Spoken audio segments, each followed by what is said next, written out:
C'est un artiste dont le travail va vous bluffer, j'en suis sûr. Ses photos ressemblent à des tableaux impressionnistes.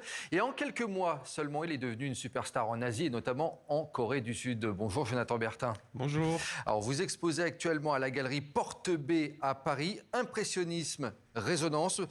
C'est le nom de votre expo qui dure jusqu'au 20 décembre. Alors je suis venu cette semaine, Jonathan Bertin, et je me suis demandé vraiment, si j'étais face à des photos, à vos photos, ou face à des toiles de peinture. Parce que c'est tout simplement, je le disais, bluffant, votre travail. Merci beaucoup. Si vous avez ce ressenti, c'est effectivement que mon travail a plutôt bien marché, parce que c'était le but de cette série, d'avoir cette espèce de frontière assez fine entre la peinture et la photographie. Alors pour qu'on se rende bien compte un petit peu vraiment de cette impression, je voulais qu'on voit une de mes œuvres préférées que j'ai sélectionnées parmi toutes celles que vous exposez. Est-ce que vous pouvez me la commenter, cette œuvre que l'on voit actuellement?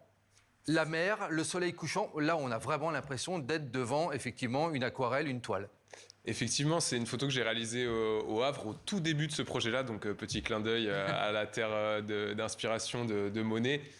Et c'était une des images qui m'a beaucoup touché parce que j'aime mettre des silhouettes dans mes paysages et j'estime que c'est un peu une invitation à se plonger dans l'image. Et pendant que j'étais en train de manger à table, il y a eu cette espèce d'éclaircie qui est apparue dans ce ciel gris et ça a fait cette espèce de reflet orange très puissant dans cette couleur un peu violette, assez douce, et j'avais envie d'immortaliser ce moment-là. Je suis sorti de table, j'ai couru avec mon appareil photo pour capter ce moment-là, et c'est marrant parce qu'elle évoque plein de choses différentes. Il y en a qui voient des choses plus paisibles, de la nostalgie, de la mélancolie, donc j'aime bien avoir aussi les ressentis des gens face à ces images. Beaucoup de sensations dans cette photo, effectivement.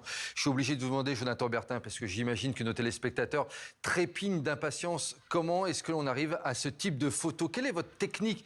Sans tout nous dévoiler, mais j'imagine qu'il y a des petits secrets quand même. Alors, pour résumer, il faut imaginer qu'on va être sur une photographie différente dans le sens où on va pas être sur l'instantané, mais plus sur un moment. La photographie, au lieu de durer un clic, elle va faire clic, et on va laisser la lumière rentrer dans l'appareil photo pendant plus longtemps, ce qui donne cette sensation de trouble, de mouvement, de vibration qu'on associe souvent à l'impressionnisme. Et combien de temps maximum vous pouvez rester pour capter justement une sensation à un moment?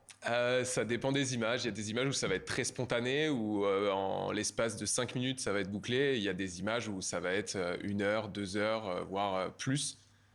C'est vraiment du cas par cas. Très long alors. Ouais, ça peut être très très long. Ouais. Et vous le disiez, il y a un clin d'œil quand même au peintre impressionniste français dans vos clichés. Ouais, j'ai grandi à Honfleur, donc terre qui a beaucoup porté Boudin. On comprend un petit peu le clin d'œil, effectivement. Je voulais que vous me commentiez une autre photo, une photo qui donne vraiment une très belle impression. Alors cette fois, on quitte la Normandie et on est, je crois, en Corée du Sud, c'est bien cela? Celle-là, elle est assez impressionnante aussi. Vous me la commentez un petit peu aussi, cette prise de vue?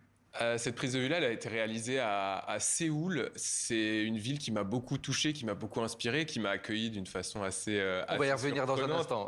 Et j'ai eu cette envie de créer dans la même atmosphère en se posant la question de comment les peintres auraient pu découvrir une grande ville asiatique à notre époque. Et c'était très touchant. J'ai beaucoup travaillé avec les surfaces métalliques. Là, en l'occurrence, c'est un espèce d'énorme caisson en métal brossé qui devait contenir, je sais pas, des outils, etc.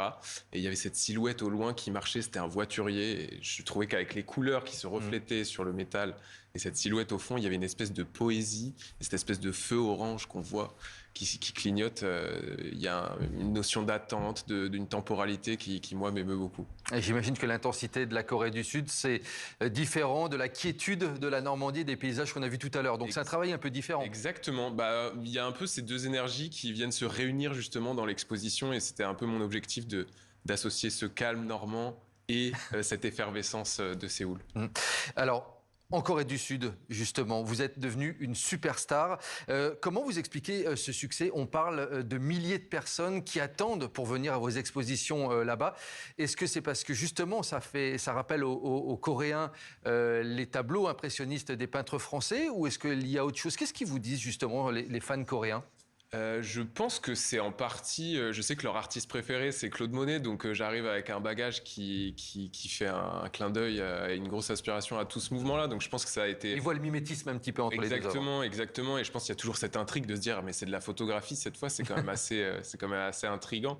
Mais ouais, j'étais très touché la culture coréenne et leur rapport à l'art est très très fort, très intense. Donc j'ai reçu un accueil très chaleureux, c'était très touchant. Et puis ça développe ce propos du langage universel de l'image, où peu importe partout dans le monde, on peut se laisser saisir par les clichés. Et ça, c'est quelque chose qui m'a frappé de plein fouet et qui m'a beaucoup touché. Prochaine étape, le Japon, j'imagine, ça peut être une source d'inspiration. Ah, j'aimerais bien le Japon, ouais. Oui, ça pourrait être pas mal. Vous êtes devenu en Asie un peu l'ambassadeur de la Normandie, on peut le dire maintenant. Ouais, un petit peu. C'est très touchant de pouvoir porter sa région en tant que Normand et de pouvoir la présenter dans une destination comme ça. Jonathan Bertin, je suis obligé de vous poser la question. On en parle beaucoup. Toutes ces photos, on est d'accord, elles sont garanties sans IA, sans intelligence artificielle? Rien du tout. Tout est fait à l'appareil photo. Les seules choses que je vais ajuster, ça va être la couleur et le grain, que je vais rajouter un peu comme le petit coup de pinceau du peintre. Sur l'ordinateur, vous voulez dire, après, Ouais. il y a un petit travail de post-production très légère. Mais sinon, dans la texture, dans la matière, c'est vraiment telle qu'elle est. Est-ce qu'une intelligence artificielle, elle arriverait à reproduire ce type de cliché, à votre avis, si on lui commandait? Si on la nourrit avec toutes mes images, peut-être, mais on va éviter. On va éviter. En tout cas, c'est une exposition vraiment à découvrir pour l'instant. Donc à Paris, à la galerie Porte B, Impressionnisme Résonance. Et elle dure jusqu'au 20 décembre. Merci beaucoup, en tout cas, Jonathan Bertin, d'avoir été l'invité de ce journal. Merci à vous. Allez, un dernier mot de football pour terminer avec le défenseur marocain Achraf Hakimi.